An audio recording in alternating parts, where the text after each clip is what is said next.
வணக்கம். நெறைய பேர் சார் நீங்க எப்படி ஜாதகம் பார்ப்பீங்க? அந்த மாதிரி கேட்பாங்க. எதுக்குன்னா, உண்மையான ஜோதிடர் யாருன்னு கண்டுபிடிக்கிறது ரொம்ப கஷ்டம். இப்ப அது கண்டுபிடிக்கிறது எப்படின்னா, இப்ப நீங்க ஒரு ஜாதகம் குடுப்பீங்க. இங்க லக்னம்னு ஒரு இருக்கு. அது இந்த லக்னம் கண்டுபிடிக்கிறது ரொம்ப கஷ்டம். எப்படின்னா, நம்ம பர்த் டைம் சரியா இல்லைன்னா லக்னம் சேஞ்ச் ஆயிடும். ராசி ஒரே ராசியில நெறைய பேர் பொறந்திருப்பாங்க. அது சரியாகாது. ஆனா லக்னம் கரெக்ட்டா இருக்கணும். அதுக்கு பர்த் டைம் ரெக்டிஃபிகேஷன்னு சொல்லுவாங்க. நீங்க குடுத்திருக்கிற டைம் வச்சு உங்க ஜாதகம் சொல்லக்கூடாது. அங்க இருக்கிற அந்த பர்த் டைம் சேஞ்ச் பண்ணி பார்க்கணும். பாஸ்ட்ல நடந்திருக்கிற ஈவெண்ட்ஸை சொல்லி அது மேட்ச் பண்ணணும். ஸோ இந்த மாதிரி பார்த்து தான் நாம ஜாதகத்தை ப்ரெடிக்ஷன்ஸ் கொடுக்கணும். சரிங்களா? நெறைய பேர் நெறைய அஸ்ட்ராலஜர்ஸ் அவருக்கு இது தெரியாது. அவர் இது பண்ண மாட்டாங்க. ரொம்ப சீக்கிரமா எத்தனை பேரோட ஜாதகம் கொடுத்தாலும் கூட அவர் 5 மினிட்ஸ்ல 10 மினிட்ஸ்ல சொல்லிடுவாங்க. அது நீங்க நம்பக்கூடாது. ஒரு ஹாரோஸ்கோப் மேல நம்ம ஒர்க் பண்ணணும். ரொம்ப இம்பார்ட்டன்ட். நான் நெறைய பேர் சார் நீங்க எப்படி ஜாதகம் பார்ப்பீங்கன்னு கேட்பாங்க. அது எப்படின்னா, ஃபர்ஸ்ட் லக்னம் சரியா இருக்கா நீங்க கொடுத்துருக்கிற பர்த் டைமுக்கு மேட்ச் ஆகுது அது நான் ஃபர்ஸ்ட் பார்க்குறேன். செகண்ட் அங்க இருக்கிற ராசியிலிருந்து பாத லக்னம், உபபாத லக்னம், அதுக்கப்புறம் சந்திர லக்னம், சூரியன் எல்லா இடத்துல இருந்து நான் ஒரு ப்ரெடிக்ஷனுக்காக நான் பார்க்குறேன். பார்த்ததுக்கு அப்புறம் கை ரேகையில இருக்கிற லைன்ஸ் அந்த இவெண்ட்டை இண்டிகேட் பண்ணுதா அதை நான் பார்க்குறேன். இங்க சைனீஸ் பாமிஸ்ட்ரி, இந்தியன் பாமிஸ்ட்ரி, நாடி பாமிஸ்ட்ரி எல்லாமே இருக்கு. பிரஸ்னம் பார்க்குறேன். இந்த ஹோராரி அஸ்ட்ராலஜர் சொல்லுவாங்க. பிரஸ்னத்துல நான் ஃபைனலைஸ் பண்ணிடுறேன். ஸோ இந்த இவெண்ட் கண்டிப்பா நடக்கும்.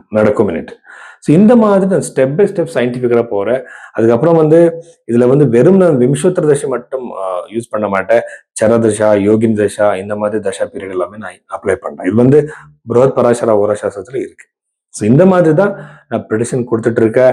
அது 100% கரெக்ட் ஆயிட்டு இருக்கு. ஸோ அதனால இந்த மாதிரி உங்க ஜாதகம் பார்க்கறதுக்காக நீங்க பைரவி ஆஸ்ட்ரோல இந்த நம்பருக்கு நீங்க கன்சல்டேஷன் புக் பண்ணலாம். சிம்ம ராசி 2026 மார்ச் 8ஆம் தேதிக்கு அப்புறம் இந்த சிம்ம ராசியில பிறந்தவர்களுக்கு என்னென்ன விசேஷங்கள் இருக்கு, என்னென்ன யோகங்கள் இருக்கு, பாசிட்டிவ் நெகட்டிவ் பத்தி நம்ம பார்க்கலாம். ஃபர்ஸ்ட் நாம நெகட்டிவே பார்த்துக்கலாம். ஸோ நெகட்டிவ் என்னன்னா, ஃபர்ஸ்ட் லக்னத்துல இருக்கிற கேது நிறைய பேருக்கு இந்த உடம்பு பிரச்சனை, ஹெட்ஏக், மைக்ரேன் மாதிரி பிரச்சனை கொடுக்குற சான்சஸ் இருக்கு. ஜாக்கிரதை இருங்க.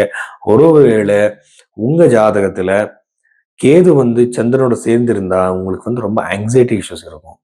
ரொம்ப ஒரு ஓவர் திங்கிங் மாதிரி, பயப்படுறது, எல்லாருக்குமே இந்த மாதிரி நெகட்டிவ் தாட்ஸ் வர்றது, இந்த மாதிரி பிரச்சனைகள் இருக்கும்.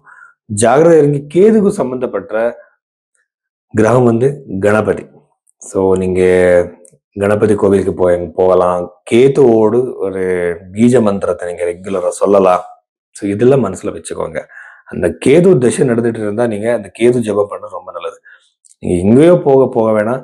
நீங்களே அந்த ஜபத்தை, அந்த மந்திரத்தை நீங்க டவுன்லோட் பண்ணிக்கிட்டு நீங்க ரெகுலரா நீங்க கேட்கலாம், சொல்லலாம். ரொம்ப நல்லது. 2வது நெகட்டிவ் பாயிண்ட்ஸ் என்னன்னா, திருமண வாழ்க்கையில பிரச்சனை. சின்ன சின்ன விஷயங்களுக்கு பிரச்சனை வரலாம். அடிக்கடி சண்டைகள் வரலாம், மிஸ் அண்டர்ஸ்டாண்டிங்ஸ் வரலாம். இது எல்லாமே இருக்கு. சில பேருக்கு இந்த ரொம்ப எக்ஸ்ட்ரீம் லெவலுக்கு கூட போகலாம். ஜாகிரதை இருங்க. அதுக்கப்புறம் அஷ்டம பாவத்தில் இருக்கிற கேது, சனி கிரகத்தினால நிறைய பேருக்கு ப்ராப்பர்ட்டி டிஸ்பியூட் ஏற்படும். ஸோ ப்ராப்பர்ட்டி என்ன, பூர்வீக சொத்தா இருக்கலாம், நீங்க வாங்கியிருக்கிற லேண்டா இருக்கலாம், ப்ராப்பர்ட்டியா இருக்கலாம். ஏதோ ஒரு பிரச்சனை அது அதிகமாகிற சான்சஸ், அது எக்ஸ்ட்ரீம் லெவலுக்கு போகிற சான்சஸ் இருக்கு. ரொம்ப ரொம்ப ஜாகிரதையா இருங்க. ரொம்ப யோசிச்சு நீங்க முடிவு எடுத்துக்கணும். எப்படின்னா ஒரு சில டைம்ல நம்ம எடுத்துக்கிற முடிவு ஃபியூச்சர்ல நிறைய பிரச்சனைகளை அதை சரி பண்ணும். ஸோ அதனால ரொம்ப ஜாகிரதையா இருங்க. அதுக்கப்புறம் பாசிட்டிவா நம்ம பார்த்தா ஸ்டூடெண்ட்ஸ்க்கு ரொம்ப நல்லது. நீங்க ஸ்டூடெண்டா இருந்தா டிஸ்ட்ராக்ஷன்ஸ் இருக்காது, மெமரி பவர் நல்லா இருக்கும். புதுசான கோர்ஸ் பண்ணிட்டு இருக்கவருக்கு ரொம்ப நல்லது. அதுக்கப்புறம் யார் யார் கவர்மெண்ட் ஜாப் தேடுறீங்களோ, எக்ஸாம் எழுத போறீங்களோ, அவர் எல்லாருக்குமே ரொம்ப ரொம்ப நல்லது. அதுக்கப்புறம் சில பேர் எப்படின்னா பிஸ்னஸ் ஸ்டார்ட் பண்ணிருப்பாங்க. அந்த புதுசான பிஸ்னஸ்ல இனிஷியலா ரொம்ப சக்சஸ் கிடைக்கும் அவருக்கு. சிம்ம ராசியில பிறந்தவருக்கு சதுர்த்த பாவம் கூட ரொம்ப நல்லா இருக்கிறதுனால ப்ராப்பர்ட்டி வாங்குற யோகம், லேண்டா இருக்கலாம், வீடா இருக்கலாம், வாங்குற யோகம் அதிகமாகவே இருக்கு. ஆனா செவ்வாய் வந்து கட்டியிருக்கிற வீடு பத்தி தான் அதிகமா சொல்லும். அதிகமா அது அந்த நேச்சரே அப்படி இருக்கு. அந்த பிளானெட் வந்து 4th ஹவுஸ் ரூல் பண்றதுனால கட்டியிருக்கிற வீடே வாங்குற சான்சஸ் உங்களுக்கு அதிகமா இருக்கு. இது வந்து சிம்ம ராசியில பிறந்தவருக்கு. அதுக்கப்புறம் வந்து ஒரு சிம்ம ராசியில பிறந்தவருக்கு வந்து கல்யாணம், திருமணம் கூட டிலே ஆகிற சான்சஸ் அதிகமாவே இருக்கு.